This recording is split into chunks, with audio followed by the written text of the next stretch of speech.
Alam naman natin kung gaano kaagresibo ang China sa mga inaangkin nitong teritoryo, mismo ang mga bahagi na isla na sakop sa economic zone ng Pilipinas ay inaangkin din nila. Subalit, may malaking banta ang Estados Unidos sa hakbang na ito ng China. Ano ito? Ating aalamin. Alam naman natin na hindi lang mga isla sa Pilipinas ang pilit sinasakop ng bansang China, kasama na riyan ang mga kalapit na isla na pagmamay-arin din ng Japan at iba pang Southeast Asian country.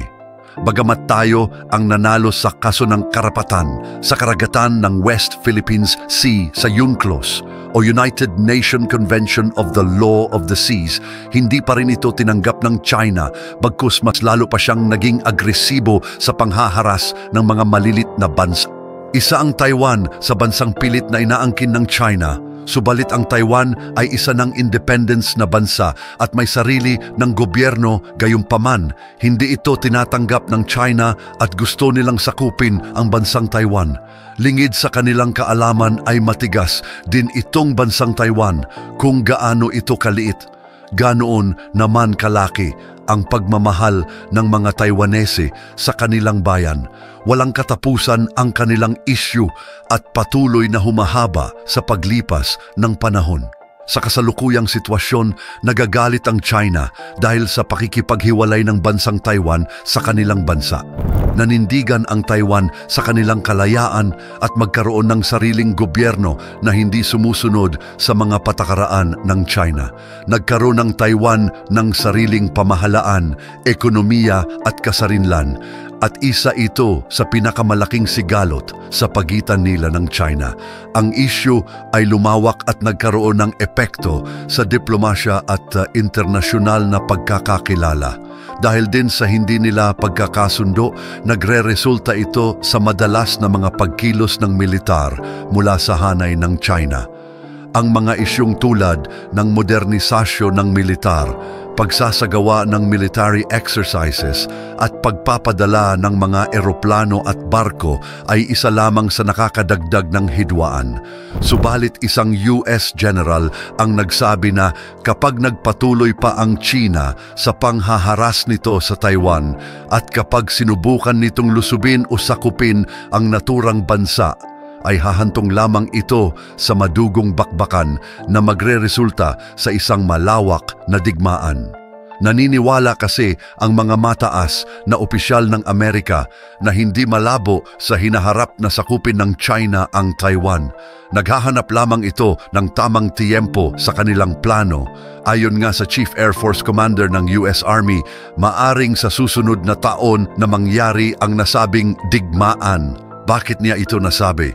Una, unti-unti nang nagde-decline ang ekonomiya ng China sa iba't ibang panig ng mundo dahil dito wala silang gagawin kundi ang angkinin ang ibang kalapit na bansa at harasin ang mga islang sakop nito.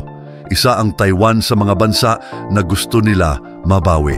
Siyempre hindi papayag dito ang Amerika sapagkat ang Taiwan ay isang solidong kaalyansa ng Amerika at anumang uri ng pag-atake rito at paglusob ay magreresulta sa pakikipaggiyera ng Amerika sa China. Dapat maghanda na ang Amerika sa banta ng China sa Taiwan. Hindi ito isang biro kundi isang paalala. Naniniwala kasi ang China na kapag sinakop nila ang Taiwan ay maibabalik nila ang kayamanan na nararapat daw sa kanila. Kaya naman gusto na nila masakop pa ang Taiwan sa lalong madaling panahon. Subalit hindi ito magiging madali. Hindi namin kasi basta-basta ang mga bansa na makakaharap ng China kung sakaling sumiklab nga ang digmaan. Una sa listahan na tutulong sa Taiwan ay ang Amerika. Hindi naman natatakot ang China sa banta nito. Hinamon pa nga ng mga Chinese government official ng China ang Estados Unidos at sinabing mas malakas ang military nila rito. Kaya siguro nila ito nasasabi ay dahil kapanalig ng China ang mga superpowers tulad ng Russia, Iran at North Korea. Kaya ganun na lamang ang lakas ng loob nito na mangharas sa maliit na bansa.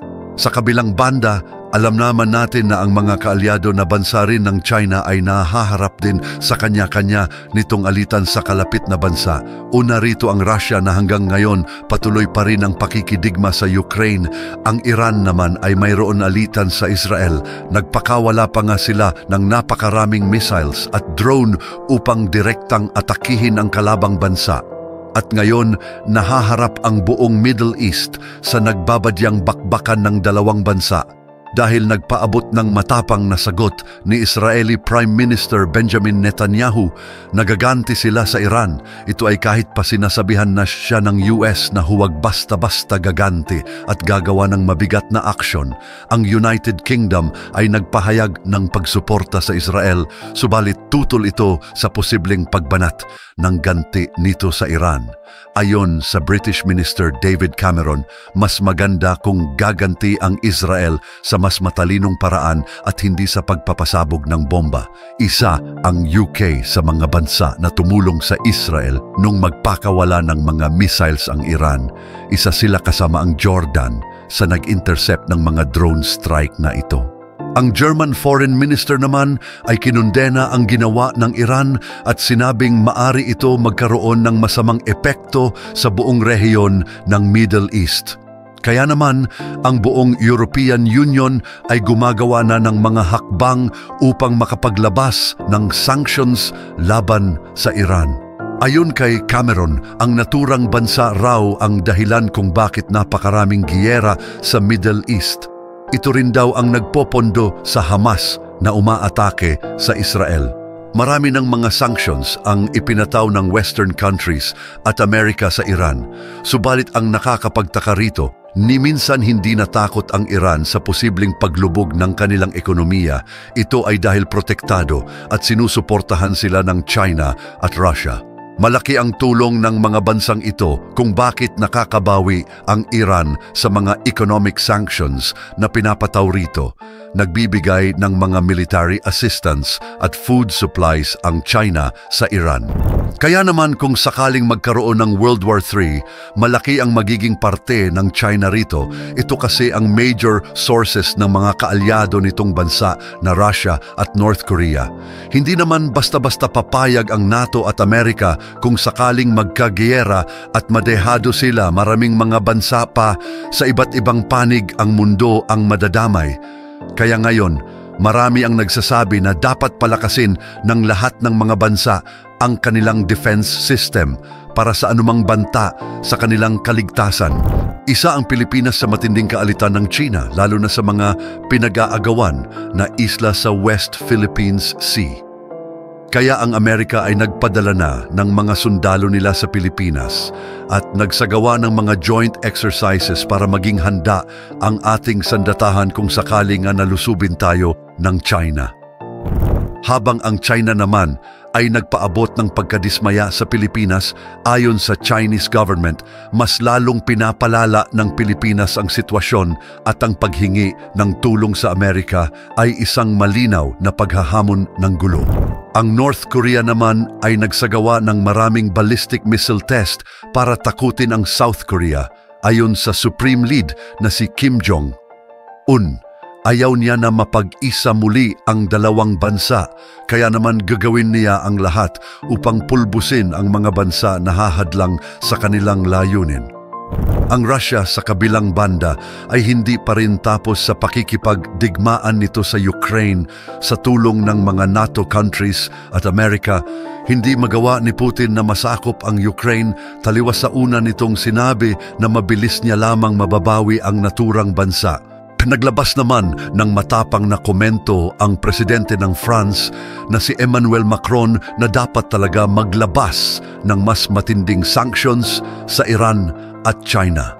Isang industrial sanctions na pipigil sa paggawa ng mga sandata at haharang sa mga posibleng pagdiskubre ng mga mas malakas pa na missiles at drones. Alam naman natin na ang France ay isa sa mga kaalyado na bansa ng Ukraine at isa ito sa may malaking parte sa pagsusupplies ng mga kailangan sa digmaan. Ayon pa nga kay Macron, kung siya ang tatanungin magpapadala pa siya ng mga sundalo nito sa Ukraine, subalit ito ay napakadelikadong desisyon dahil kung magpapadala ng mga sundalo ang kahit na anong bansa na kasapi sa NATO sa Ukraine, ituturing na mismo ni Putin na kalaban ang buong NATO at baka mauwi na nga ito sa isang world war. At ang posibleng mangyari ay maaring gamitin na ni Putin ang nuclear bomb. Kung sakali naman na lusubin ng China ang Taiwan, mapipilitan din ang NATO na tumulong dito. Hindi miyembro ng NATO ang Taiwan, subalit ang kaalyadong nito na Amerika ay kasama sa grupong ito. Ngayon, wala pang makakapagsabi kung kailan nga ba magsisimula ang digmaan. Subalit lahat ay gagawin ng mga bansa upang protektahan ang kanilang soberanya. At kung mauwi nga ito sa digmaan, ay hindi maganda ang magiging resulta. Marami ang mamamatay at magkakagulo sa iba't ibang panig ng mundo dahil sa mga advanced technology na maaring gamitin ng mga superpower na bansa. Ito ang nakakatakot na warning ng Amerika sa buong mundo dahil sa huli, wala naman nagwawagi sa giyera. Ang mga pinsala at mga taong mamamatay ay hindi na maibabalik pa.